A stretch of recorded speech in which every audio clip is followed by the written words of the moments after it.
સીતારામ બધાને કેમ છો બધાય?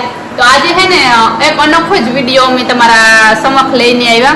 અમારા પાસે જે બાપુ રહે ને મનસુરી બાપુ બહુ જ સરસ ભજન ગાવે, લોકગીત ગાવે. કોઈની સાંજી હોય તો સાંજીમાં પગાવવા જાય, કોઈ સારો પ્રસંગ હોય કે કોઈ હાસ્તો પ્રસંગ હોય, જેમ કે કોઈની દીવા કર્યા કે રામદેવ પીર બાબાનો પાઠ પણ માંડે. અને ટૂંકમાં ટોટલી બધા ગીત ભજન બધું મનસુરી બાપુ ગાવે. એનું ચેનલ પણ હે યુટ્યુબમાં મનસુરી બાપુ દેસાણી કરે ને તમે ઘુમરોમાં જઈને સબસ્ક્રાઈબ કરતા આવજો. તો આજ બેઠા હતા ને તો એ રૂપારું બારણે નીકળી ગાવતા નાગાજણ સિસોદિયાનો રાહડો ગાતા હતા. નાગાજણ તો મેં સાંભળ્યો, ટૂંકમાં હું બારણે નીકળી સાંભળ્યો ને તો મને એટલો મજા આવીને ગમ્યો. તો હું પૂછવા આવી બાપુને, મેં કીધું બાપુ આ તો અમારે ઉતારવું. મેં કીધું છૂટ કર્યા જેવું હે, કારણ કે જે આપણા મેરમાં જે થેગા સુરવીરો થેગા આપણે જો કે નાગાજણ સિસોદિયા વિશે બોલવા માટે હું બહુ નાની પડા. મારાથી હું એવડી મોટી વસ્તી નથી કે એવડા મોટા માણસનું મારા મોંથી બોલે વગા, પણ મને જેટલા ખબર છે એટલા હું તમને કાઢો કે બધાય નહીં નાગાજણ સિસોદિયા વિશે તો કોણ ન ઓળખતું ને કોણ ન જાણતું, બધા ઓળખે ને બધા જાણે. પણ ટૂંકમાં એ 21 વર્ષનો હતો, હાવ નાનો. અત્યારે એ આર્મીમાં ગયો અને 21 વર્ષની ઉંમરે જ્યારે પાકિસ્તાન વાળાએ યુદ્ધ કર્યું ને બાંગ્લાદેશ ઉપર, કે બાંગ્લાદેશની બાયુની ઇજ્જત આબરૂ લૂંટીને પછી કે ઇન્ડિયા ઉપર આપણી હુમલો કરવો ને ઇન્ડિયા ઉપર ઓલું કરવું, ત્યારે ટૂંકમાં એ આપણે ખબર પડ્યા. પછી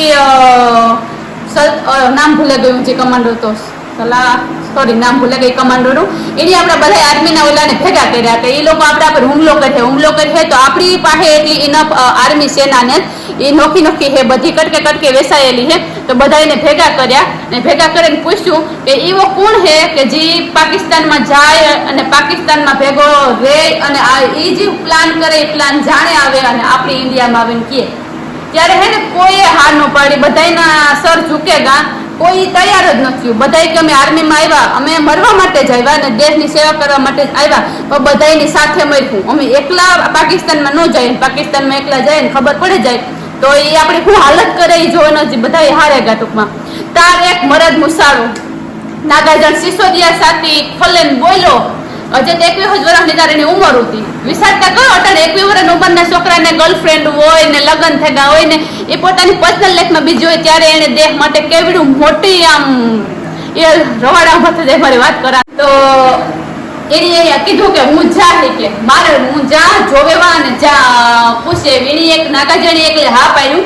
પછી હા પાડ્યું તો એ ઘેર મોઢવાડા, નાગાજણ સિસોદિયા મોઢવાડાનો હોય, જે નાથા મોઢવાડિયા થયો એના જ વંશજ એના જ કુળમાંથી આવે.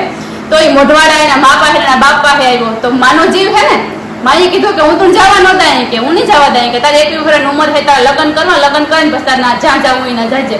તારે એની માને એને મનાવવા કામ નહીં કર્યું હોય. એ લગ્ન જેવડી ઉંમરને તાણે દેખ માટે લડવા ગયો, કેવું ટાણું છે ને એની મા એના બાપ કેવડા સાથી વાળા છે. અટાણ તો આપણે માહિતીને તરત રોવું આવે કે શેર બાર મોકલેતા કે હોય મારું છોકરું આવ્યું, હોય મારું છોકરું આવ્યું.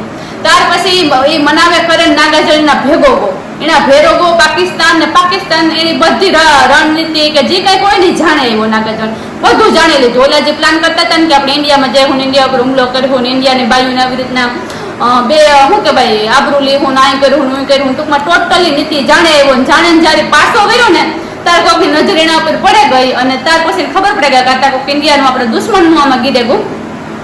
ત્યારે પછી એના ઉપર ફાયરિંગ થયું ત્યારે એને 32 ગોળીઓ લાગ્યું નાગાજણને. 32 ગોળીઓ લાગવા છતાં પણ એ ઇન્ડિયા જીવતો પીગો, કારણ કે આ વસન આપણને ગતો કે હું જાણે ને આવી, હું ઇન્ડિયા જે કંઈ પૈસા જીવતું આવી જાણે ને આવી ને તમને બધી વાત નહીં આપી. 32 ગોળીઓ લાગ્યું છતાં પણ નાગાજણ જીવતો ઇન્ડિયા પીગો. એની બધું વાત કરી અને કીધું કે આવી રીતના પ્લાન ઘડા, આવી રીતના એ આપણા પર હુમલો કરવાના છે. ટૂંકમાં ટોટલી જે જાણ્યું હતું ને એ બધું એને ઇન્ડિયા આવીને કીધું અને કીધું કે તમે જીવતા ન મુકતા લડજો ને આપણે જીત કરજો. તો એ નાગાજણ સિસોદિયા આપણા દેહ માટે એટલું કર્યું 21 વર્ષની ઉંમરમાં. એ તો જો કે કોઈને જ ભૂલવાનું અને ભૂલાય એવું પણ ને એની જે કર્યું હોય તો આપણે કોઈ કરી નથી શકવાના. એના વિશે બોલવા માટે આપણે બહુ નાના પડીએ. મારાથી બોલવામાં કંઈ પણ ભૂલચૂક થઈ હોય તો મને માફ કરજો. અને તમને જે વધારે જે કંઈ ખબર હોય ને કોમેન્ટ બોક્સમાં પણ લખજો.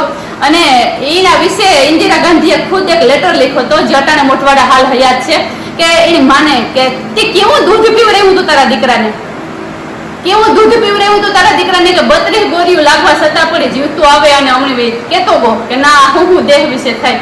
તો એના વિશે જેટલી વાતો કરીએ એટલી ઓછું છે. તમારે એના વિશે જાણવું હોય તો હે ને મેરી ઇતિહાસ માં એના વિશે ઘણું બધું હે, ઘણા બધા વિડીયો પણ નાગાર્જુન સિદ્ધોડિયા વિશે હે. પાતા એક રાહડો બાપુ ગાતા હતા ને તો મને મગજમાં આવ્યું, તો હેવાના પછી અમે બાપુની કિયાની રાહડો સંભળાવે તમને, તો આપણે એના બાપુનો રાહડો પણ સાંભળીએ. અને આમાં અમારાથી કંઈ પણ ભૂલચૂક થઈ હોય ને તો માફ કરજો. અમારો ઉદ્દેશ્ય ખાલી શેર કરવાનું, જો અમને જેટલા ખબર છે ને એટલા, કારણ કે આના વિશે તો આપણે જેટલું બોલીએ એટલું ઓછું જ પડીએ.